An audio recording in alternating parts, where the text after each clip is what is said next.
Je suis M.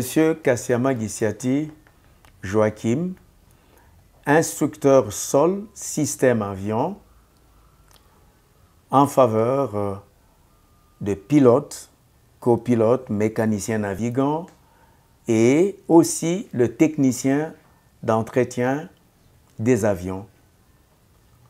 Et ma formation dans ce domaine part d'abord de ma formation en tant qu'ingénieur en électricité industrielle et c'est après avoir été recruté par la compagnie nationale que j'ai été envoyé à l'extérieur du pays pour une longue période où j'ai suivi, n'est-ce pas, la formation sur l'aéronautique des bases.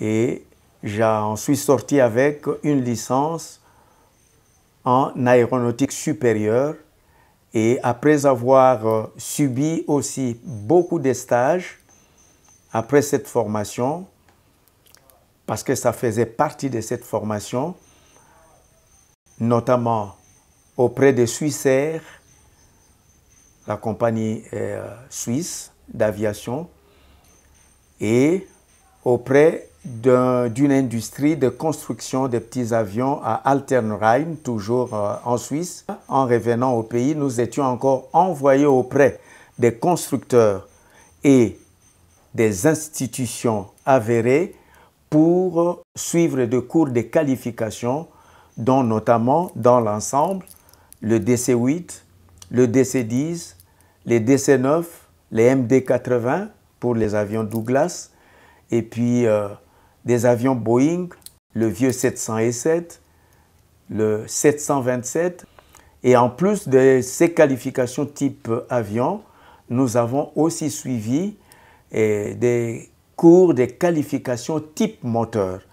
Les moteurs qui équipaient ces avions, notamment les moteurs Pratt & Whitney et des différents types qui équipaient certains avions, le General Electric qui équipait spécialement le DC-10 et le Rolls-Royce qui équipait l'un des avions sur lesquels nous étions aussi qualifiés, le L-1011 qui est appelé généralement le TriStar. Nous avons suivi aussi beaucoup de séminaires, notamment dans le cadre de la formation des formateurs.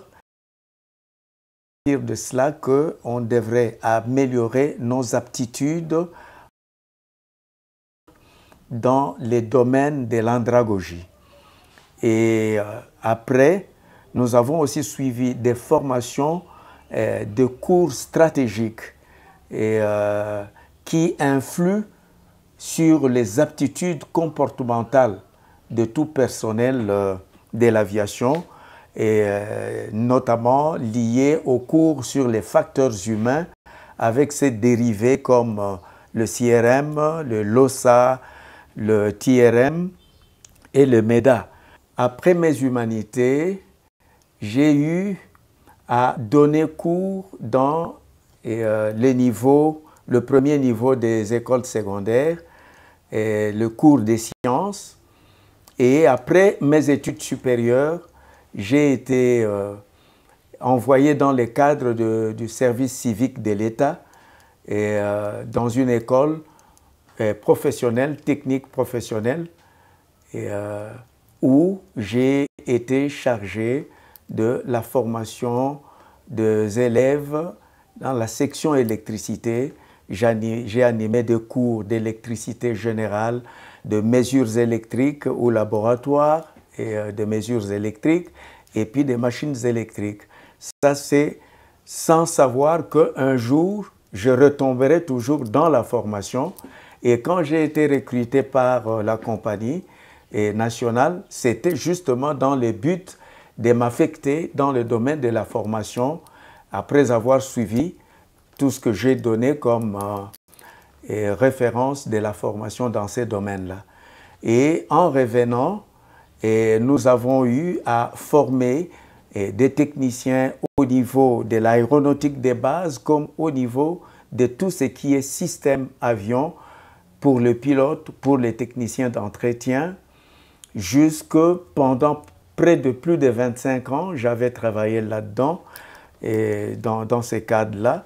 Et bien après, et quand la compagnie commençait un peu à chavirer, j'ai préféré voler de mes propres ailes et j'ai été promoteur d'un centre d'études et de formation en aviation, CEFA en cycle, qui était un centre même agréé par l'autorité du pays.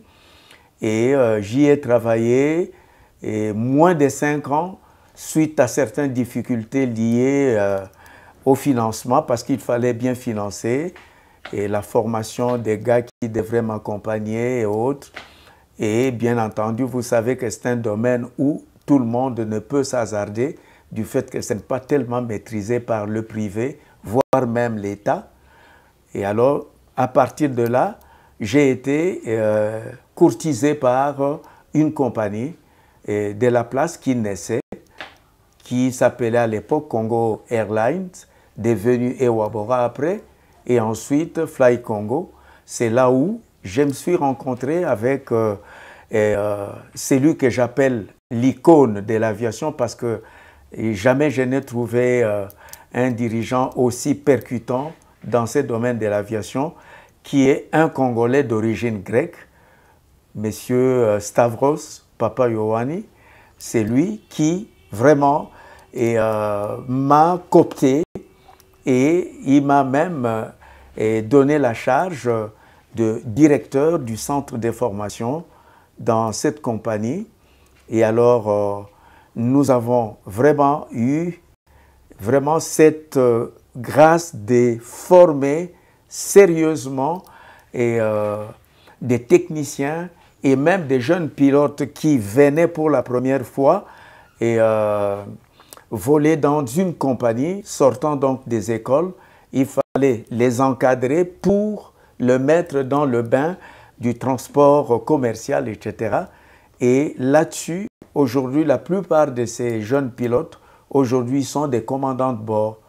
Et non seulement cela, et du côté des techniciens d'entretien, nous avons par des procédures assez ingénieuses et formé des techniciens qui aujourd'hui font la fierté de notre pays, en interne comme en externe. Je connais déjà 2 qui sont même chez American Airlines et qui sont là-bas, des techniciens très appréciés. Voilà un peu et comment est-ce que nous nous sommes retrouvés en dehors de tout ce qui concernait la formation et dans tous les aspects.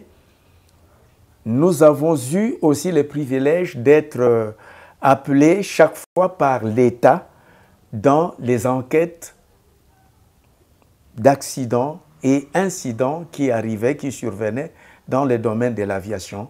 Et notre expertise a été jusqu'à l'extérieur du pays. Certains pays voisins nous sollicitaient aussi notre apport. Partant donc de notre expertise, sont vraiment très nombreuses.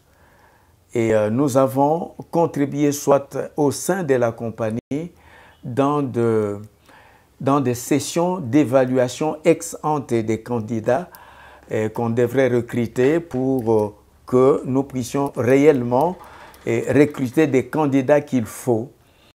Et non seulement cela, nous avons aussi intervenu dans l'évaluation de la qualité de la documentation d'exploitation des compagnies.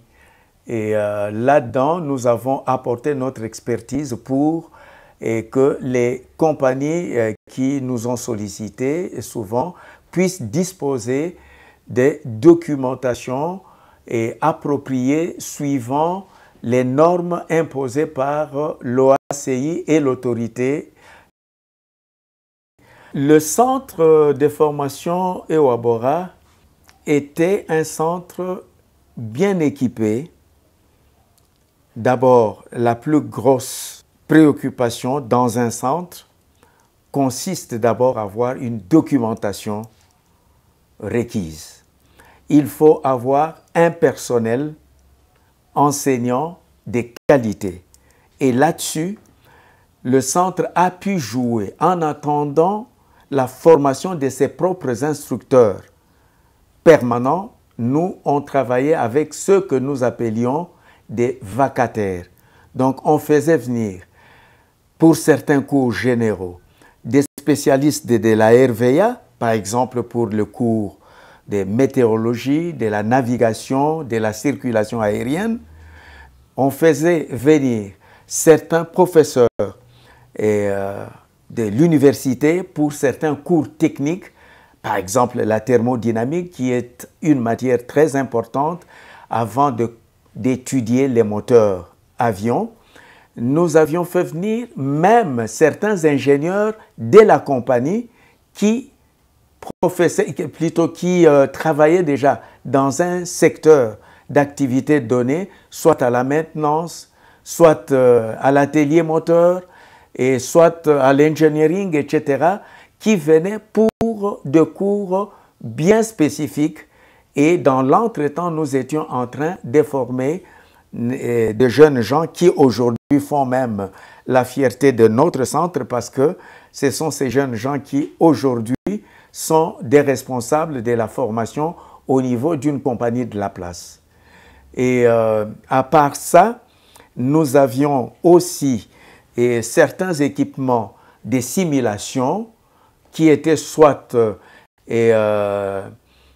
sur bande vidéo, soit sur des tableaux, ce que nous appelons de mock-up trainer. Et nous avions un peu de CPT, donc le Cockpit Procedure Trainer. Donc c'est un cockpit grandeur nature où les équipages peuvent se mettre devant cela, commencer à localiser chaque commande, chaque voyant et chaque module, de sorte que quand ils montent dans l'avion, il n'est pas dépaysé, il retrouve facilement ses équipements. Donc déjà à ce niveau, et ensuite nous étions aussi en contact, notre bras de levier était aussi des centres de formation qui correspondaient avec nous, où nos candidats allaient parachever, n'est-ce pas, leur formation à l'extérieur.